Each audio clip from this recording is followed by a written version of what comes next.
So tayong malalakas sa paniniwala ay dapat tumulong sa mahihina. Ikaw na maraming alam or nakakaalam, mas nakakaalam, ikaw yung maghihikayat o mag-i-encourage ng mga mahihina. Yung mga hindi pa talaga nag-grow spiritually. Yung mga baguhan pa lang, kumbaga baby Christian pa lang sa spiritual na buhay, kailangan silang i-guide. Ganon. So, yun nga, tulungan silang mamahihina at huwag ang pansariling kasiyahan lamang ang ating isipin. No, huwag mo lang isipin yung sarili mo na dahil marami ka ng alam, no, parang ipagmayabang mo na, tapos pag may nakita kang hindi maganda sa kapwa mo, na mahina pa sa pananampalataya, no, kung ano-ano na sasabi mo. So gusto na Lord na gamitin natin ang ating salita as tabak, no, tabak against sa ating mga kalaban, hindi against sa ating kapwa. At yun nga, gusto na Lord na matuto tayong gumamit ng salita, paano, kung ano dapat na salitang lalabas sa ating bibig, hindi lang basta-basta tayo nagsasalita. Hindi lang dahil sinasabi natin na kung ano talaga nasa isip ko, sinasabi ko. Kasi nga, alalahanin natin na ang ating isip ay battleground. Diyan nag-aaway ang tama at mali. Kung ano yung mananalo sa isip mo kasi naglalaban-laban yung tama at mali. Kung ano yung mananalo, yung nakaka-penetrate sa yun nga, sa katawan mo, sa isip mo, sa puso mo, lalabas sa bibig mo, nagagawa mo, mga ganun. So yun nga, gusto ni Lord Jesus Christ na tingnan din natin, we will look after sa ating mga nanghihina pa sa spiritual na mga kapatid. So, as time goes by, no, sa kaka-Bible study natin, sa kaka-gather natin, kahit online lang tayo, no, it feels like magkasama pa din tayo sa spiritual, kahit na ang layo natin sa isa't isa. So yan nga guys, sapagkat maging si Kristo man ang hindi naghangad ng sariling kasiyahan, subalit nagpaubaya. No, pinaubaya niya ang kanyang sarili as a ransom para sa buhay ng mga tao, para sa kaligtasan, para sa salvation. Kaya gusto na Lord Jesus Christ na maging ganun din tayo, maging katulad sa Kanya. Mahirap talaga yun guys, hindi natin yung magagawa. Pero sa pamamagitan ng banal na Espiritu ng Lord, magagawa yun. Sabi nga, with God, no, walang imposible kay Lord Jesus Christ. Walang imposible kay Lord. At katulad ni Lord, kahit wala siyang kasalanan, no? Sabi niya dito sa verse 2, ako ang binagsaka ng mga pag-aalipusta na sa iyo ipinapatama. Si Lord Jesus Christ ang nagbayad ng ating mga pagkakasala. Tayo sana yung nakapako sa krus, tayo sana yung may tinik sa ulo na corona, no? May tinik na corona sa ulo, baliktad. Tayo sana yung nagkalasog-lasog yung katawan, lasog-lasog yung laman. Tayo sana yung pasan-pasan yung krus, duguan, naliligo sa sariling dugo. Pero inako yun ni Lord Jesus Christ, no? Pinasan niya. Kinuha niya sa atin dahil ayaw niya tayo na maghihirap. Ganun katindi yung love ng Panginoon sa atin na gusto na Lord na ganun din ang gagawin natin sa ating kapwa. So yun nga, anumang nasa kasulatan noon, panguna ay nasulat sa ikatututo natin upang sa pamamagitan ng pagtitiis at sa pagpapalakas ng loob mula sa kasulatan ay magkaroon tayo ng pag-asa. So, para ganun din ang mangyayari sa mga mahina pa sa pananampalataya, magkakaroon din sila ng pag-asa, guys.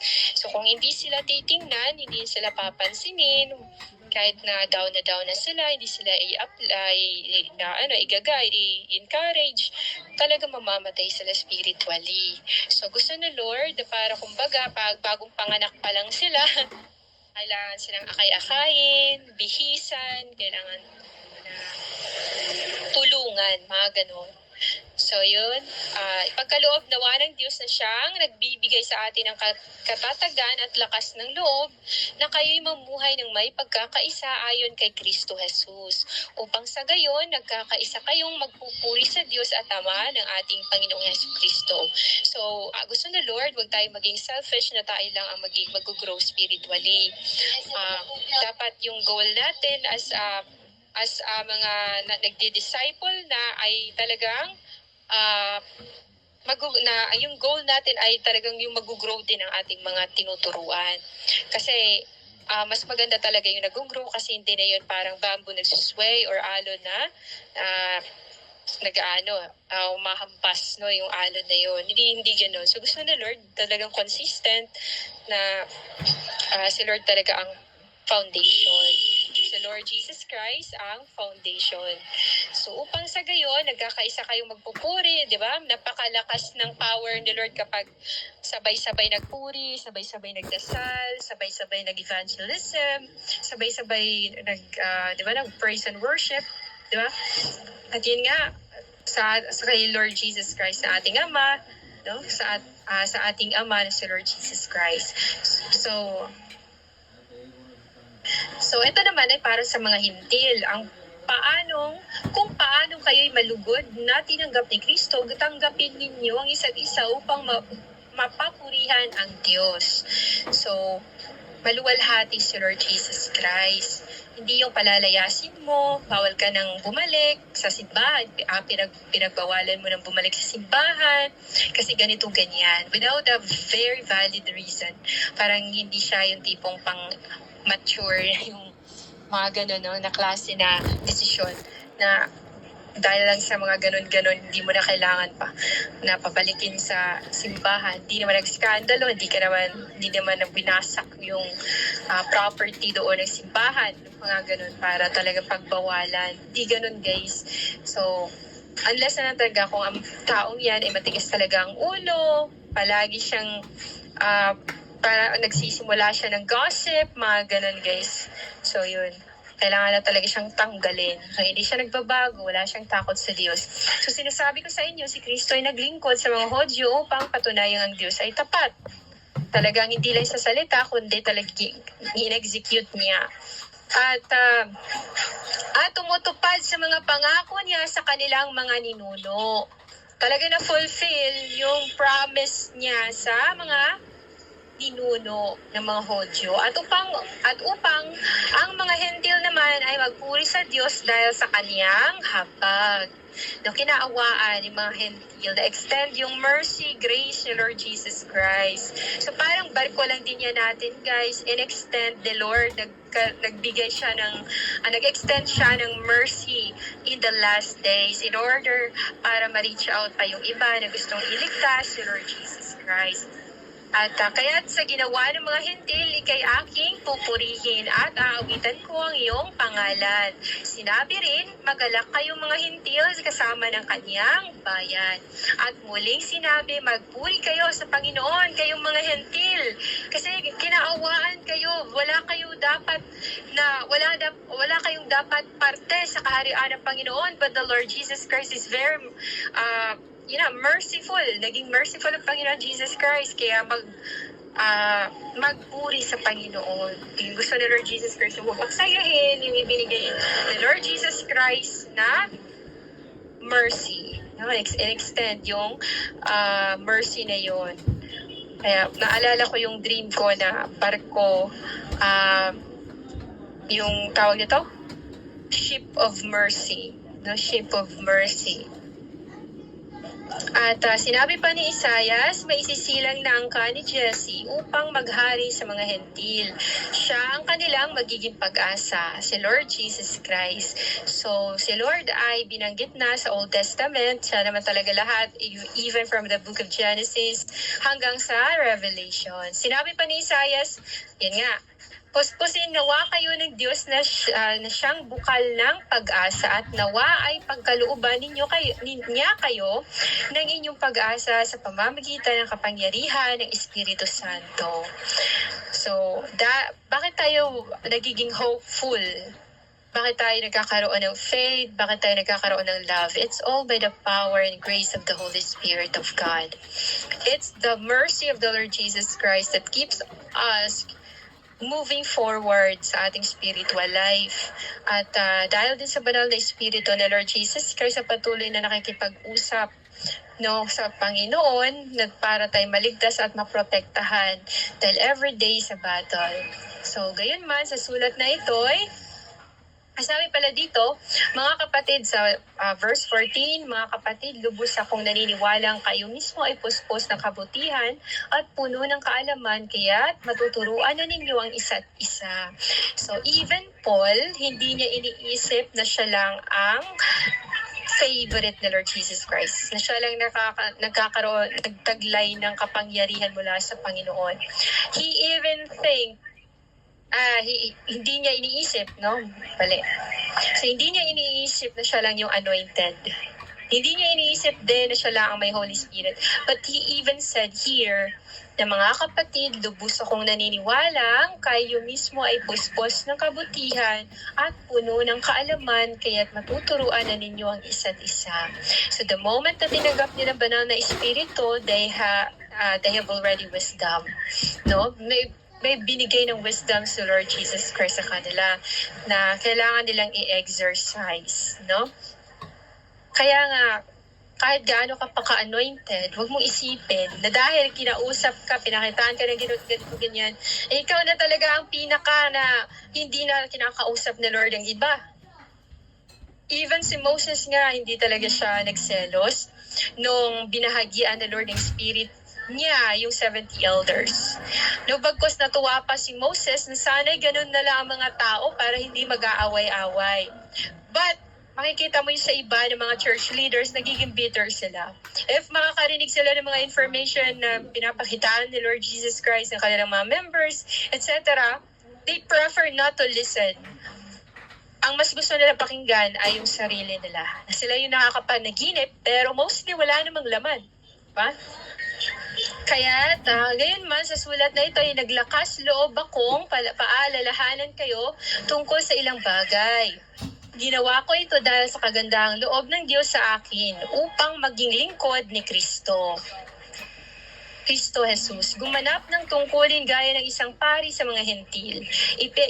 Ipinapangaral ko sa kanila ang magandang balita ng Diyos upang sila ay maging handog na kalugod-lugod sa Kanya, yung mga puso, no, nakalugod-lugod sa mata ng Lord. Dahil sila ay ginawang banal ng Espiritu Santo. So, hindi tayo magiging holy kung walang Holy Spirit. Hindi tayo makakapag-share ng very clear and order kung walang Holy Spirit. So, kung wala talagang Holy Spirit sa'yo, magulo ka magsalita. At kung ano-anong mga fake na mga information ang mabahagi mo. Literal, mostly. Literal is worldly. So, ayan po. At kung walang Holy Spirit ni Lord Jesus Christ, ay hindi ka safe, of course. Pag wala ang Holy Spirit ni Lord, hindi ka din rapture ready. Wala ang Holy Spirit ni Lord Jesus Christ, magkukonvict sa'yo at magdi-discern ng mga bagay-bagay na nakikita ng ating mga mata, decision plano. Kung walang conviction, walang Holy Spirit na sa'yo. No, kung walang ganun. Kahit i-review ka pa na i-review ilang beses, kung wala kang Holy Spirit, wala kang mararamdaman. Because wala kang Holy Spirit na magpapabanal sa'yo, na magko-convict sa'yo, magtuturo sa'yo. Kapag ganun kasi ang tao mostly ay nagigrieve ang Holy Spirit dahil matigas ang ulo. Kaya tumidistansya ang Holy Spirit ni Lord Jesus Christ. So, kaya sa pagkikisa ko kay Kristo Jesus, may pagmamalaki ko ang aking paglilingkod sa Diyos. Wala akong pinapahangahasang ipagmalaki, kundi ang ginawa ni Kristo upang maakit ang mga hentil na sumunod sa Diyos pamamagitan ng aking mga salita at gawa. Na yung salita ni Pedro na may gawa, na yung faith with works, yung salita na yun na with authority and power, with supernatural power, yun yung nakakapag-magnet sa mga tao na yun at nabago ang kanilang buhay dahil nakitaan nila si Paul nakakaiba sa lahat ng kanilang na-encounter na nagtuturo, nag-evangelize sa kanila. So ganun, ang gusto na Lord Jesus Christ, as nagdi-disciple o nag-evangelize, you must be a good example sa yung mga sinasabi. At yung mga sinasabi mo dapat talagang boses ng Holy Spirit at hindi mo boses. Kasi hindi ka makakapag-magnet, hindi ka makakapagpamingwit ng isda kung boses mo yung naririnig. Kasi nga sabi ni Lord, my sheep hear my voice and I know them and they follow me. And every every evangelist, ang naririnig dapat ay ang salita ng Panginoon Jesus Christ at hindi ang salita ng mismong taong nagsasalita. It should be that way. Kasi nga, ang evangelism ay, di ba, spiritual na bagay, di ba? Namimingwit tayo ng soul. Kung sino yung talagang hinahanap yung kung sino yung sheep or kung sino yung isda ni Lord Jesus Christ. So wala akong, ayun nga, sa tulong ng mga himala at mga kababalaghan, no, dahil sa Holy Spirit na meron si Paul na ginawa siyang banal at yung salita niya ay, no, nagiging salita ng banal na espiritu, hindi na boses niya. Kaya nakakapagpamingwit siya, nakakapagpamagnet siya ng mga tao. At yun nga, kapangyarihan ng banal na espiritu po ang gumagawa ng mga bagay na yun. Dahil sa, yun nga, sinamahan pa ng mga kababalaghan para mas lalong maingganyo ang taong sumunod. At sa pamamagitan ng kapangyarihan ng Espiritu ng Diyos. Kaya mula sa Jerusalem hanggang sa Lirico, pinangaral ko ang magandang balita tungkol kay Kristo. Ang hangad ko ay ipangaral ito sa mga lugar na hindi pa nakikilala si Kristo. So, mas maganda talaga na pupunta sa mga lugar na hindi pa talaga kilala si Lord Jesus Christ.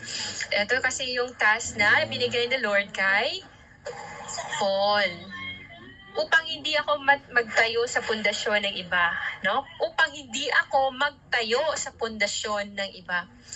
Parang gusto niya yung tawag nito, yung may ginawa talaga siya, yung mag-effort talaga siya para kay Lord Jesus Christ.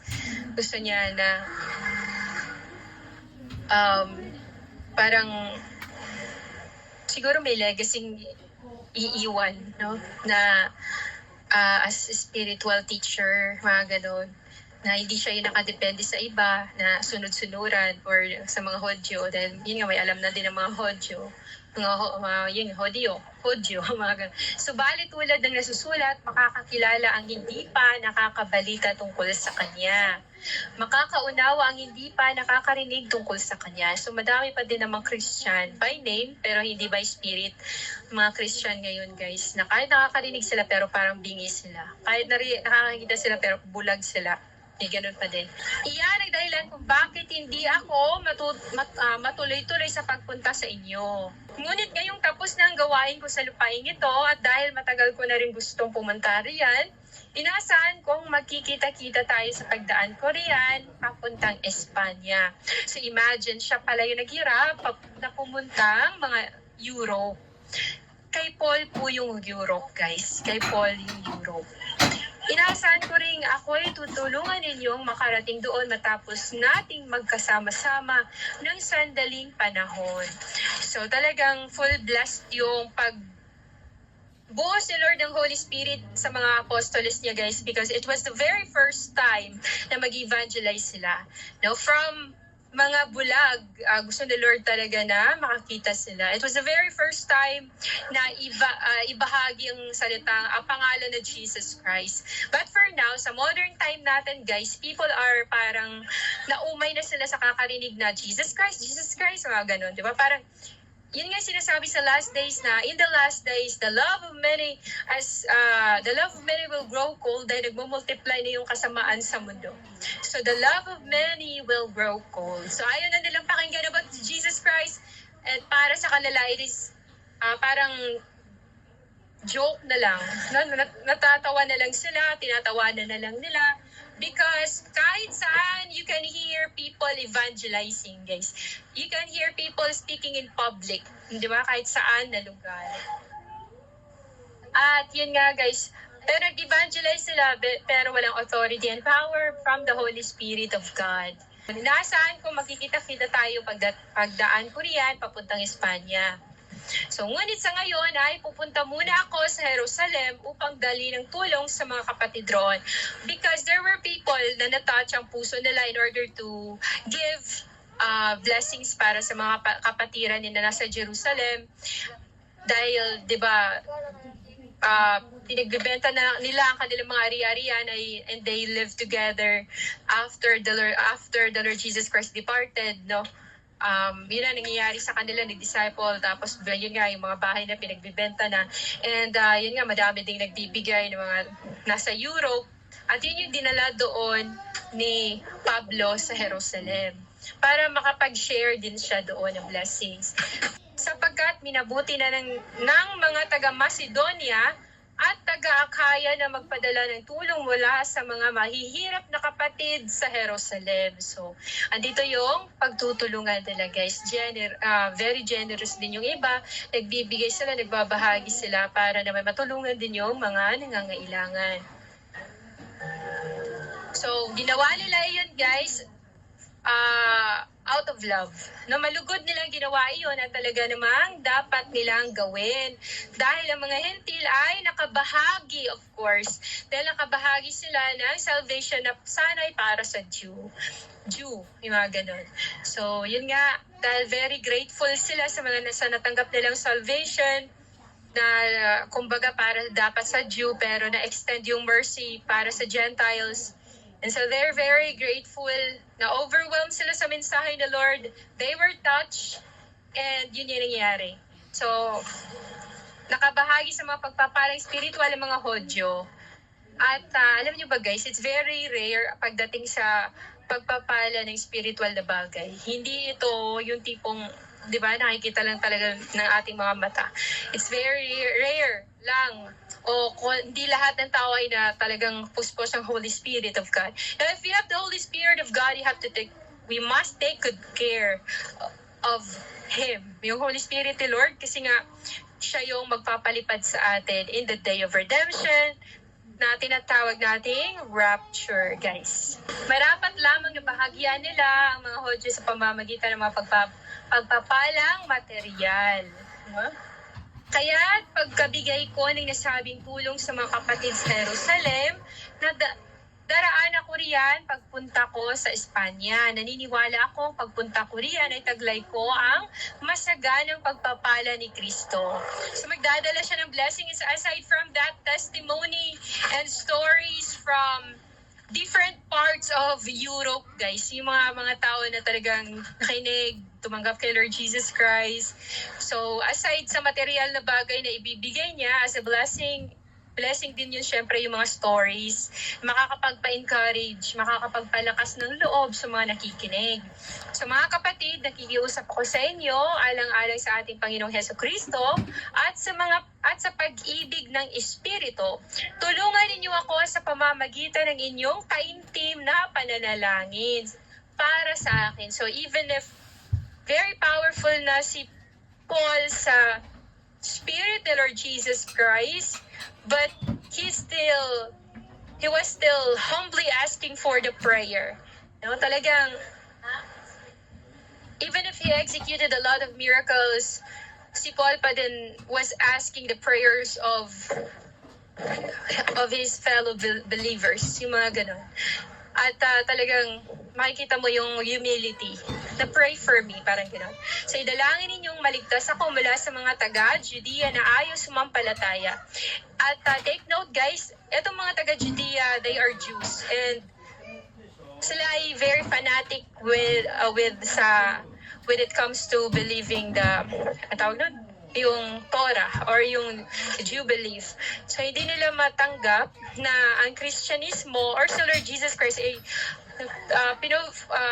na-fulfill na niya yung Jew belief. No, ayaw nila na maniwala doon sa ginagawa ng Lord o pinagbabahagi ni Lord Jesus Christ. Christianity is the fulfillment of Jew na paniniwala. So yun nga, at naway tanggapin ng mga kapatid sa Jerusalem ang paglilingkod ko para sa kanila. Because there were a lot of people pa din doon, guys, sa Jerusalem na ayaw kay Paul because of what Paul did. Anong ginawa ni Paul noon ng panahon. So, yan yung gusto kong ipagdasal ni Paul din para sa kanya. Kaya umiling siya ng dasal mula sa kanyang mula sa mga kapatiran niya. So gayon kung luluubin ng Diyos, masaya akong makakarating diyan at muling pasiglahin sa inyong piling. Sumainyo nawa ang Diyos na pinagmula ng kapayapaan, di ba? Prince of Peace, Jesus Christ. Ayun, amen. So ito yung last verse guys, yung last chapter